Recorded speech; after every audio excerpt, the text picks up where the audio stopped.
សួស្តីពុកម៉ែបងប្អូនអរគ្នានៅថ្ងៃនេះដែរនេះខ្ញុំមានប្រធានបទមួយយកមកចែកជូនដល់ពុកម៉ែបងប្អូនទាំងអស់គ្នាតើពុកម៉ែបងប្អូនដឹងទេថាសក់គឺជាមកុដធម្មជាតិដែលបង្ហាញពីភាពស្អាតហើយនិងសុខភាពរបស់រាងកាយសក់គឺជាផ្នែកមួយដ៏សំខាន់ដែលមើលទៅឃើញស្អាតហើយនិងមានទំនុកចិត្តដូចជាមនុស្សយើងភាគច្រើនគឺនៅពេលដែលយើងមានសក់ស្អាតយើងតែងតែមានទំនុកចិត្តឬក៏ភាពជឿជាក់លើខ្លួនឯងបើសិនជាពុកម៉ែបងប្អូនចង់បានសក់ដែលមានសុខភាពល្អយើងត្រូវផ្ដោតទៅលើការថែទាំហើយនិងការការពារឲ្យវាឲ្យបានត្រឹមត្រូវជំហានដំបូងយើងគួរតែកក់សក់ជាប្រចាំដើម្បីសម្អាតធូលីនិងខ្លាញ់ដែលកក់ស្ទះជាប់លើស្បែកក្បាលប៉ុន្តែយើងមិនគួរកក់សក់ជាញឹកញាប់នោះទេពីព្រោះវាអាចធ្វើឲ្យសក់យើងអាចខូចបានក្រោយពេលកក់សក់យើងគួរតែប្រើក្រែមបន្ទន់សក់ដើម្បីឲ្យសក់យើងមានភាពរលោងហើយនិងទន់ផងដែរមួយទៀតបើសិនយើងមានសក់សើមហើយយើងអត់សម្ងួតឲ្យបានល្អ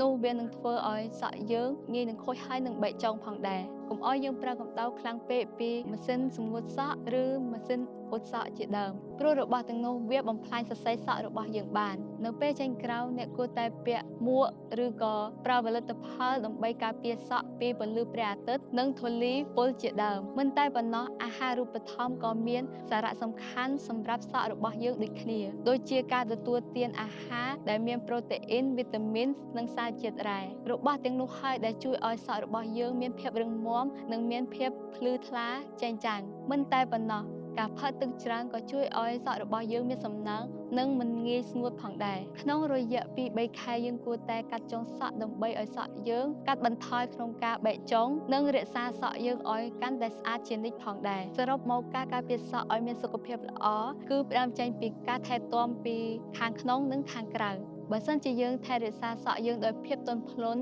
និងបរិភោគអាហារដែលមានប្រយោជន៍ហើយនឹងថែរក្សាជាប្រចាំថ្ងៃនោះសក់យើងនឹងមានសុខភាពល្អនិងអាចជានិច្ចដូច្នេះបើសិនជាលោកអ្នកចង់បានសក់ដែលមានសុខភាពល្អអ្នកគួរតែអនុវត្តតាមការណែនាំខាងលើនេះខ្ញុំសូមអរគុណសូមគោរពលា